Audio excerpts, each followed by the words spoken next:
Okay. Good morning. It's morning here where I am. And good afternoon or evening, wherever you're watching and whenever you're watching. So today I want to go a bit deeper into this idea of finding our freedom within structure. So I think typically when we think of structure, or in the past anyway, and it might not be the case so much these days, I think we're coming around to the idea and the importance of having a strong routine, which is great. But I think that in the past, maybe the not too distant past, the idea of structure, there was a stifleness to this idea. I'm seeing the clothes in the background on the couch, and there's a part of me that wants to move them, fold them. But I'm going to leave it.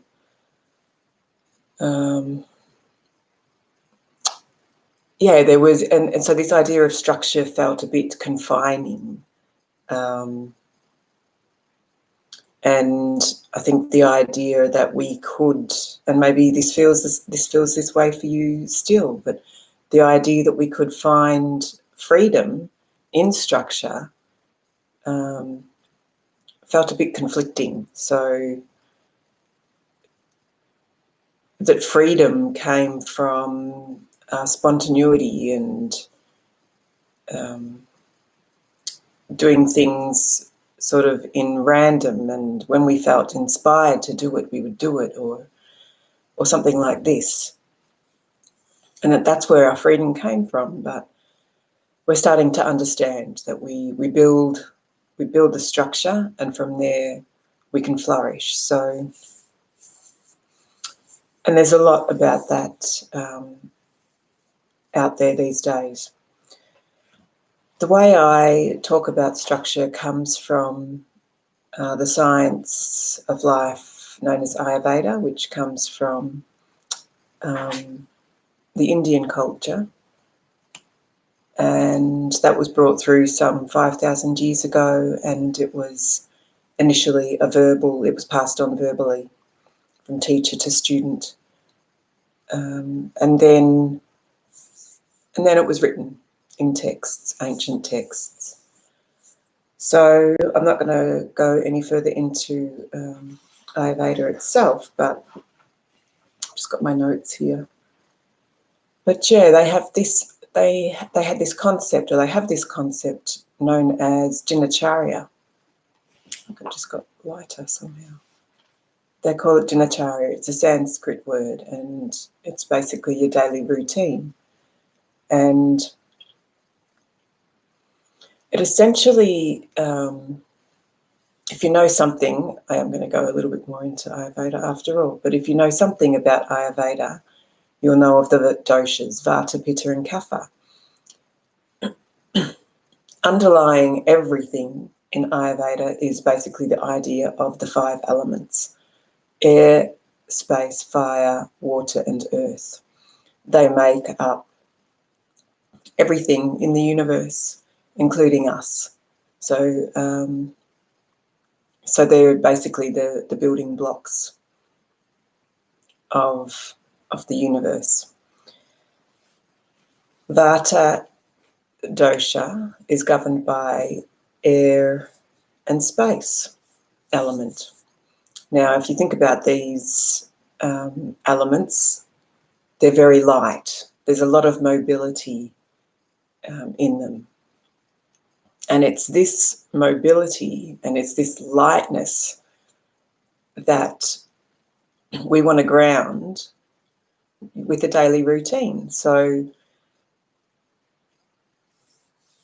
if you don't have a daily routine, Vata dosha gets really disturbed, and you can see how that might happen. So people that have predominantly Vata in them, and we all have each of the doshas, but just in different ratios, But people who have a lot of Vata, they get very easily scattered throughout the day. So they're the people that easily jump from just one thing. They sort of flit very easily, and actually a routine they find quite difficult to maintain, and that's because they've got this air and this ether in abundance within them. And so what they need more of to bring balance is the earth element. Earth and water are our heavy, cohesive elements, and this is what we're drawing on with a daily routine. So if you're a Kapha person and you've got a lot of earth in you anyway, then a daily routine is probably something that comes very easily for you.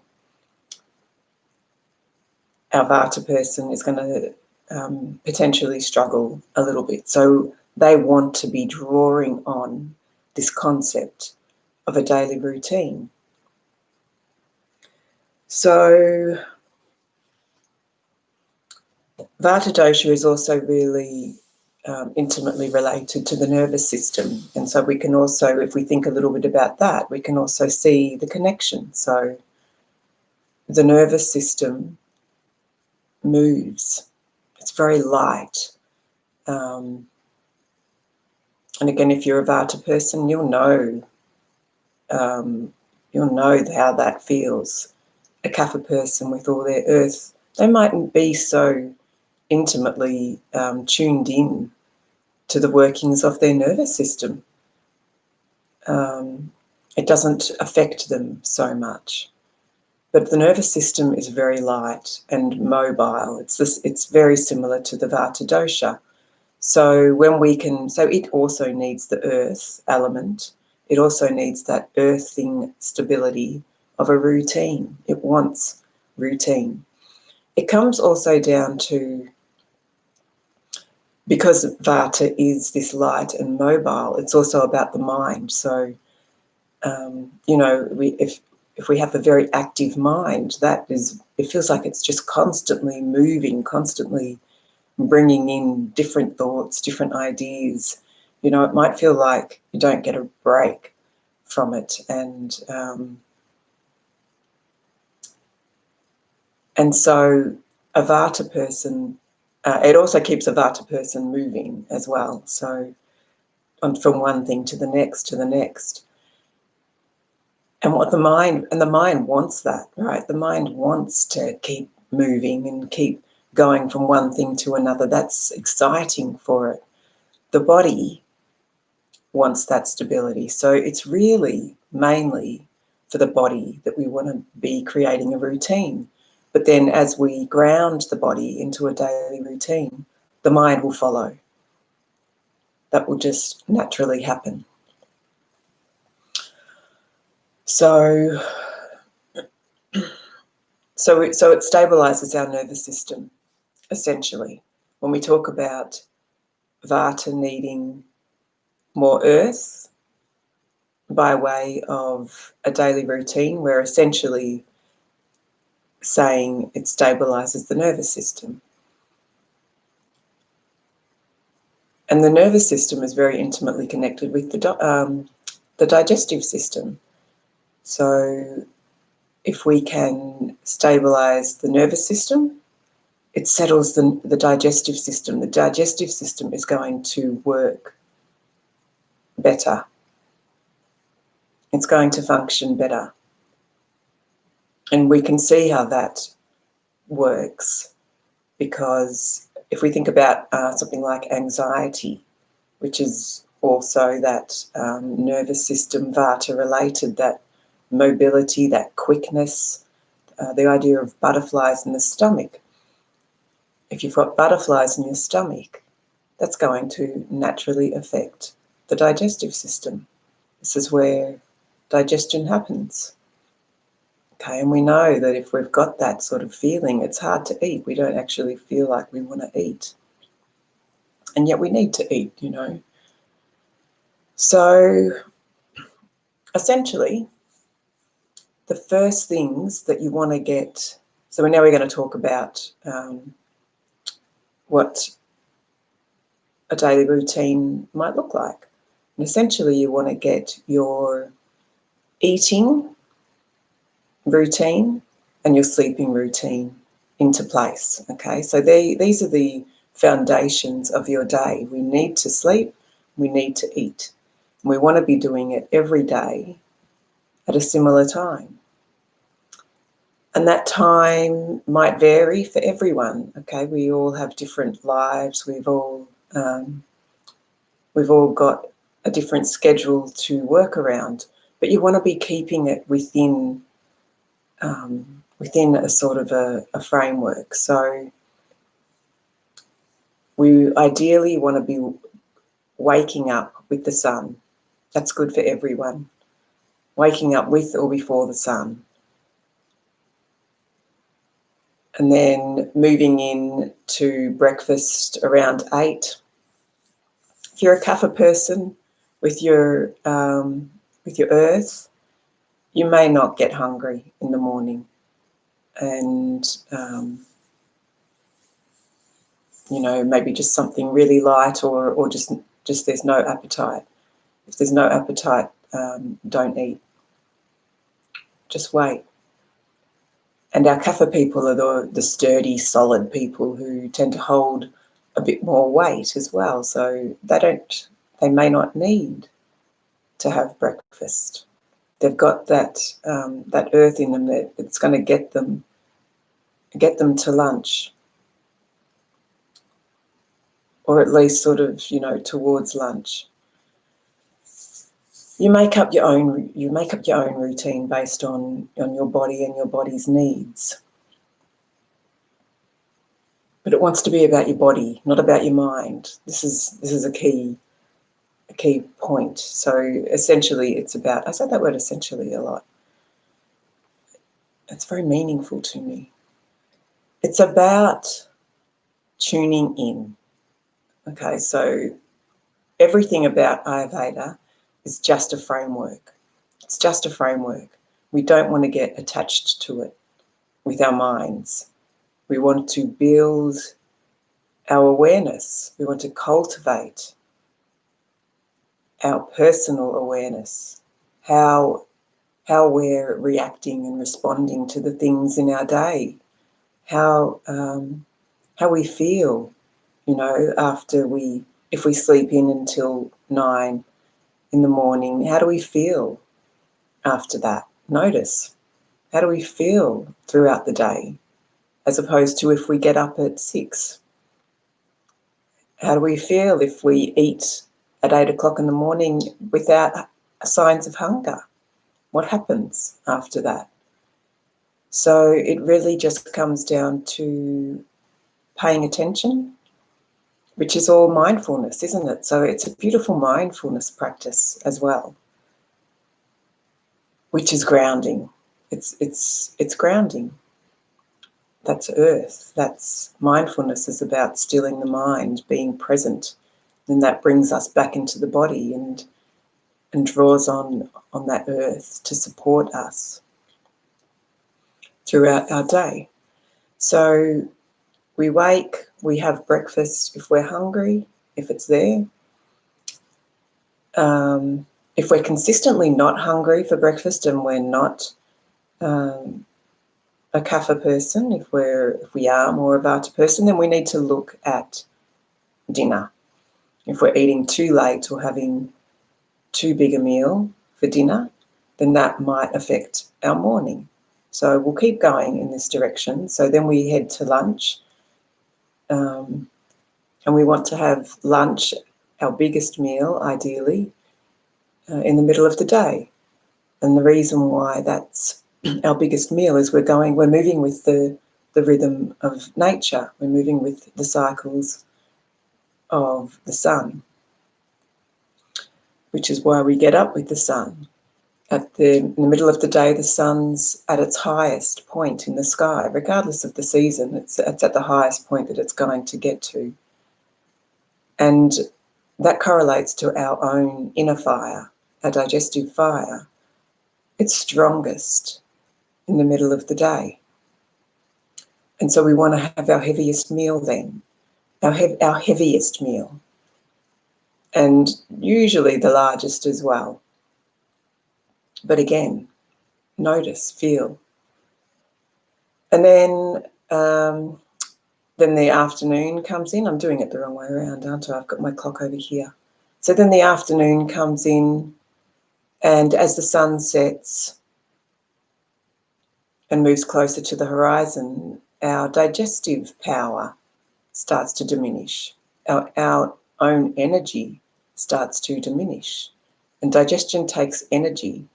We need energy to digest a heavy meal, or to digest anything, but particularly a large meal or a heavy meal. And when I say heavy, I'm talking about heavy foods like dairy, like cheese, a cheesy pasta, wheat, really heavy, red meat. So these are the sorts of foods that you ideally would be eating in the middle of the day. If you're eating them at night, maybe have smaller portions. And again, notice, is it affecting your sleep? It might be affecting your sleep if you're eating too much at night, if you're eating heavy foods at night, if you're eating too late at night, like after 7 o'clock. So, and then we move into our dinner. So somewhere between 5 and 7,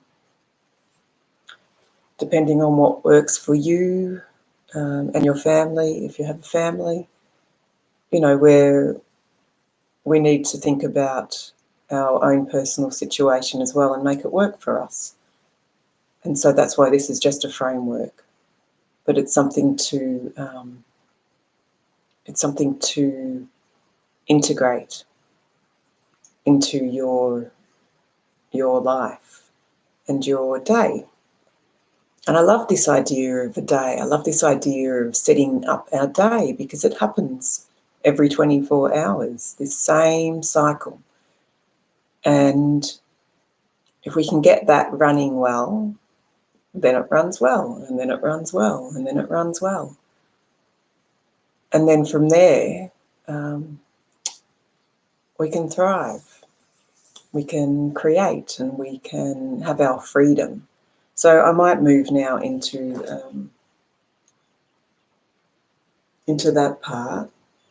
I think I've mentioned everything I wanted to about the actual routine. So this idea of freedom, finding freedom in structure.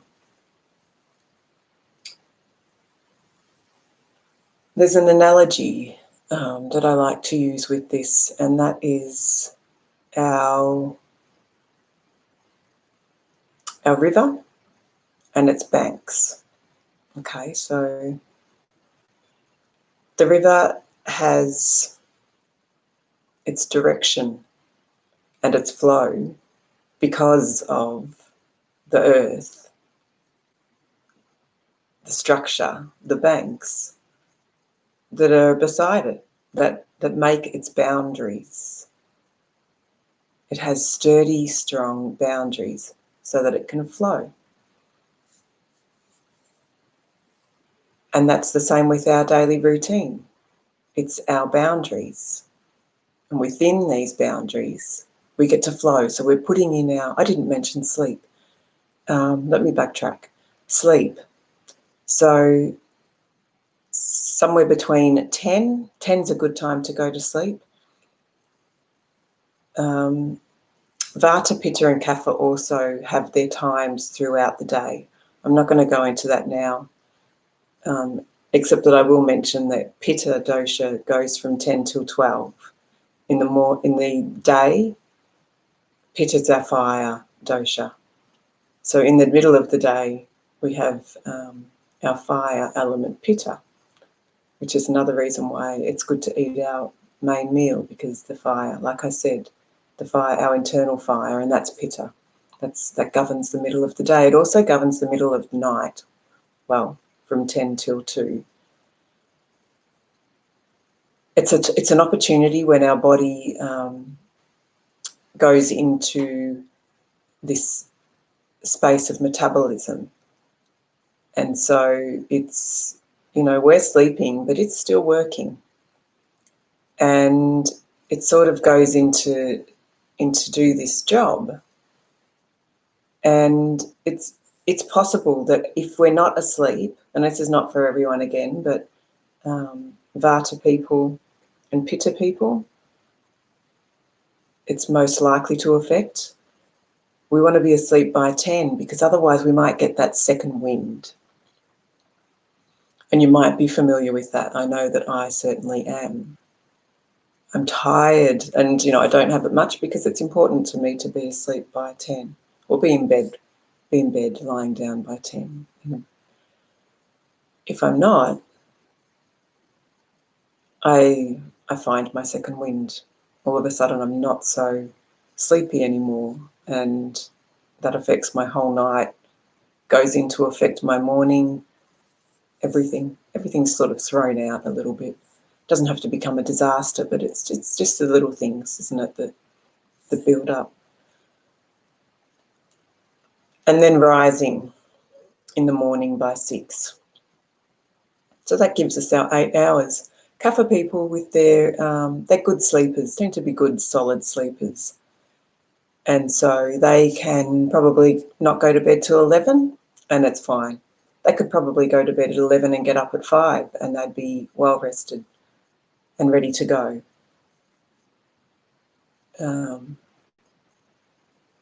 But again, it's just a matter of feeling into that and feeling what works for you. How much sleep do you need? Get to know that. So I'm going to move back to my boundaries. We're creating our boundaries with our sleeping routine and our eating routine. These are the things that we need to put into place because they're the foundations of our life. And then once they're in place, like our banks of our river, then we get to have more flow. There's space for us to do the things because we don't have to think about the eating. We have to think about preparing our food, of course, but we've got this structure set up, and we can put our other things in place around it.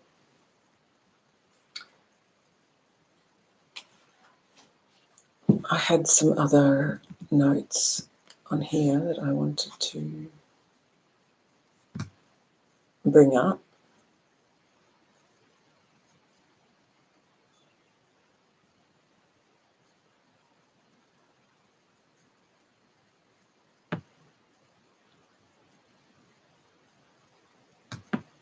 Okay. I think I basically said all that. If we don't, back to our analogy, if we don't have our banks, if the river doesn't have its banks, and we've seen this as well, haven't we?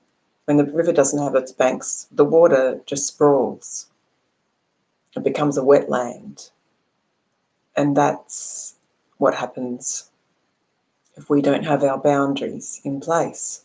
Our energy just gets scattered, gets sprawled in all directions. So, and what I have personally found is that even if I have, because I have Vata dosha, I mean, we all have Vata dosha, but I have good amounts of Vata dosha. Even if I have my routine in place, I still need to be just drawing on the earth. So I do it through earthy foods, which I spoke about in last week's webinar, which was actually on Zoom, not YouTube. I'm testing a few out. We can do that with food, but my mind tends to still get away with me, and that's the Vata. And I think that so many of us have that in this day and age. There's just too much external stimulation. So I think we all probably need to actively draw on the earth element to help us draw in the scattered energies, So a routine can help us draw in our scattered energies in terms of the body. So that helps the body stabilize. The mind, we need to be doing practices. I think we need to be doing practices, and it's whatever practices work for you. But if you keep in mind that earth element, meditation really, or for me, that really helps to bring in the earth element. It also brings in space. But it's an expansive space. It's not sort of like a, I was going to say an airy space, but that would be air. It feels like a good space to me, an expansive space. But meditation, yoga's good for the body. It's also good for the mind. It helps us to steady the mind and focus the mind. Focus is really, you can see the earth element in the idea of focusing, just being focused. Anything that helps to anything that helps to stabilize you, body or mind,